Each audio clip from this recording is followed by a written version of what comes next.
सभा के चेयरमैन के खिलाफ तहरीक आदम एतमाद लाने की तैयारी की जा रही है। टीएमसी और समाजवादी पार्टी ने भी हिमायत की है। जराये के हवाले से खबर आ रही है कि इंडिया ब्लॉक की तमाम जमातों ने इस तजवीज से इत्तेफाक किया है और कांग्रेस राज्यसभा में चेयरमैन जगदीप धनखड़ के खिलाफ तहरीक आदम एतमाद लाने की तैयारी कर रही है। इस हवाले से पूरी अपोजिशन मुत्तहिद नजर आती है और कहा जाता है कि इस तहरीक आदम एतमाद की टीएमसी और समाजवादी पार्टी ने भी हिमायत की है और रिपोर्ट के मुताबिक इस हवाले से अब तक 50 से ज्यादा अरकान पार्लियामेंट दस्तखत कर चुके हैं।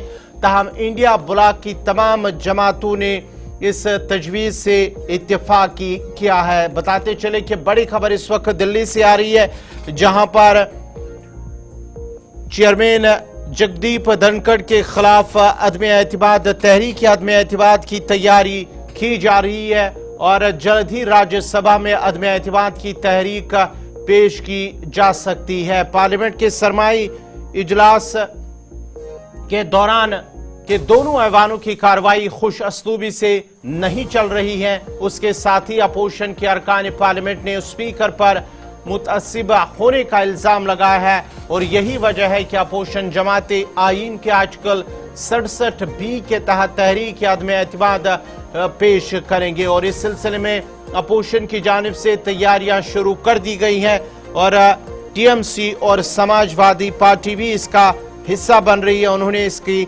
हिमायत का बाज़ाब्ता तौर पर ऐलान किया है कि वो इसकी हिमायत में है, लेकिन अब देखना होगा कि क्या इसके हवाले से वो ऐवान के अंदर तहरीक आदम एतमाद पेश करेंगे या नहीं।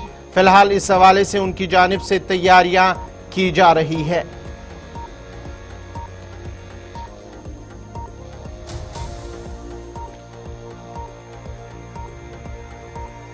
चलिए बड़ी खबर एक और, जहां पर अब संजय मल्होत्रा को आरबीआई का नया गवर्नर बनाया गया है। वो आरबीआई के मौजूदा गवर्नर शक्तिकांत दास की जगह लेंगे। शक्तिकांत दास ने 6 साल कबल अरिजीत पटेल के अचानक इस्तीफे के बाद आरबीआई के गवर्नर की जिम्मेदारी संभाली थी। 10 दिसंबर यानी कि कल आरबीआई के जो मौजूदा गवर्नर शक्तिकांत दास है उसकी मुद्दत कार खत्म हो रही है और संजय मल्होत्रा 11 दिसंबर को अपनी जिम्मेदारी संभालेंगे और उनकी मुद्दत कार अगले 3 सालों के लिए होगी। आपको बताते चले कि साल 2022 में मरकजी हुकूमत ने डिपार्टमेंट ऑफ फाइनेंशियल सर्विसेज के सेक्रेटरी संजय मल्होत्रा को रिजर्व बैंक ऑफ इंडिया के डायरेक्टर के तौर पर नामजद किया था। अब उन्हें आरबीआई गवर्नर ओहदे की जिम्मेदारी सौंपी गई है और संजय मल्होत्रा 1990 बैच के राजस्थान कैडर के आईएएस ऑफिसर है और वो नवंबर 2020 में आरईसी के चेयरमैन और एमडी बने थे। इससे कबल वो वजारत तवानाई में एडिशनल सेक्रेटरी के ओहदे पर भी काम कर चुके थे। संजय मल्होत्रा ने अपनी इंजीनियरिंग की डिग्री आईआईटी कानपुर से हासिल की है।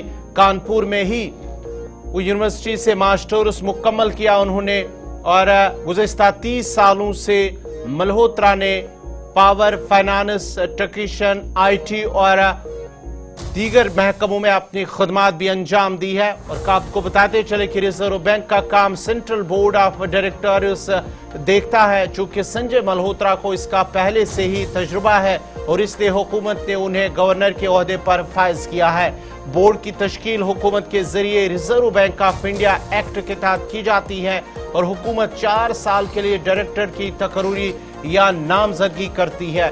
बोर्ड के 2 हिस्से होते हैं, पहला ऑफिशियल डायरेक्टर जिसमें फुल टाइम गवर्नर और ज्यादा से ज्यादा 4 डिप्टी डायरेक्टर्स पर मुश्तमिल होता है, जबकि 2 सरकारी अफसरान समेत कुल 10 डायरेक्टर्स को गैर सरकारी डायरेक्टर के तौर पर नामजद किया जाता है और दीगर में 4 इलाकाई बोर्ड से 4 डायरेक्टर्स शामिल किए जाते हैं।